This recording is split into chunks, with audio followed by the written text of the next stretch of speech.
স্বাধীনতা দিবসের শেষ মুহূর্তের প্রস্তুতি তুঙ্গে তিলোত্তমায়। দিল্লির লালকেল্লার পাশাপাশি কলকাতার রেড রোডেও চলবে বর্ণাঢ্য কুচকাওয়াজ। দেখা যাবে সুসজ্জিত ট্যাবলো। মং প্রস্তুতি খতিয়ে দেখতে বৃহস্পতিবার রেড রোডে আসেন কলকাতার পুলিশ কমিশনার। স্বাধীনতার উদযাপনকে ঘিরে সেজে উঠছে তিলোত্তমা। কলকাতার রেড রোডে চলছে শেষ মুহূর্তের চূড়ান্ত মহড়া। সেনাবাহিনীর মার্চ পাস্ট আর রাজ্য পুলিশের কুচকাওয়াজ এবং স্কুল পড়ুয়াদের নিয়ে জমকালো অনুষ্ঠানের রূপরেখা এখন প্রায় চূড়ান্ত। স্বাধীনতা দিবসের মঞ্চেও এবার পালা বদলের ছাপ। ট্যাবলোই থাকবে শ্যামা প্রসাদ থেকে কেন্দ্রীয় প্রকল্প। পালা বদলের পর প্রথম স্বাধীনতা দিবস, আর এবছরে সব থেকে বেশি যে চমকটা থাকছে, বন্দে মাতরম সঙ্গীতকে যুক্ত করা হয়েছে। মুখ্যমন্ত্রী শুভেন্দু অধিকারী পোডিয়ামে আসার সঙ্গে সঙ্গে এই জাতীয় গানটি বেজে উঠবে। তারপর পতাকা উত্তোলন করা হবে এবং তারপর আমাদের যে আসল জাতীয় সঙ্গীত জনগণ মন অধিনায়কও তারপর সেটি বেজে উঠবে। এছাড়াও চমক রয়েছে যে এবারে অন্যান্য বছরের থেকে অত্যাধিক ট্যাবলো বাড়ানো হয়েছে। প্রায় 12টি ট্যাবলো রেড রোড প্রাঙ্গণ জুড়ে থাকবে। তার সঙ্গে আকর্ষণীয় বিষয় হচ্ছে ডবল ইঞ্জিন সরকার, কেন্দ্র ও রাজ্য সরকারের উন্নয়নমূলক প্রকল্পগুলো স্বাধীনতা দিবসে রেড রোড প্রাঙ্গণ জুড়ে থাকবে। নিরাপত্তা ও ট্রাফিক ব্যবস্থাপনায় বিশেষ জোর দিয়েছে কলকাতা পুলিশ।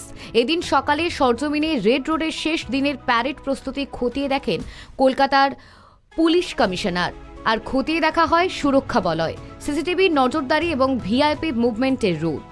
এখানে যেটা আপনি জানেন, কুচকাওয়াজ হবে, তারপরে বিভিন্ন ডিপার্টমেন্টের ট্যাবলাগুলো বেরোবে, এরপরে বিভিন্ন রকম স্কুল থেকে প্যারেড হবে এবং কালচারাল প্রোগ্রাম হয় প্রতি বছরই। তো এই আজকে ফাইনাল ড্রেস রিহার্সাল ছিল, ওইখানে আমরা দেখলাম কিভাবে আমাদের প্যারেডগুলো কিভাবে হচ্ছে। তারপরে আমাদের যে সিকিউরিটি অ্যারেঞ্জমেন্ট আছে ওটাও আজকে সবাই ছিল ডিউটিতে, এবং কীভাবে ওই পার্টিকুলার দিন মানে 15 তারিখে ডিউটি হবে ওই সবগুলি নিয়ে আলোচনা হলো। বিভিন্ন রকম হয়, ওয়াচ টাওয়ার করা হয় এবং ওয়াচ টাওয়ারে আমাদের কমান্ডো বাহিনী থাকে। তারপরে যে রাস্তাগুলো এখানে আসে ওই রাস্তাগুলো বন্ধ করে দেওয়া হয়, কোনো গাড়ি ঢুকে না যায়, কোনো রকম ভুল করে চলে আসে।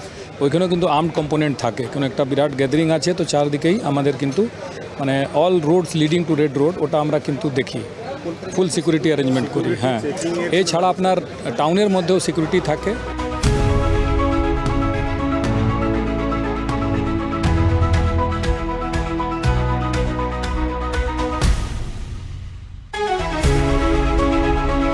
থেকে শুরু করে রাজ্য পুলিশের যে অতিরিক্ত বাহিনী এবং কেন্দ্রীয় বাহিনীর যে সশস্ত্র কেন্দ্রীয় বাহিনী, তাদেরও সমস্ত রকম বিভিন্ন বিষয় কিন্তু ফুটে উঠবে এই রেড রোড প্রাঙ্গণ। তবে সব থেকে বড় চমক কিন্তু এই বন্দে মাতরম সঙ্গীতকে যুক্ত করা। ক্যামেরায় স্বপন রায়ের সঙ্গে সুকৃতি ভট্টাচার্যের রিপোর্ট, কেটিভি বাংলা, কলকাতা।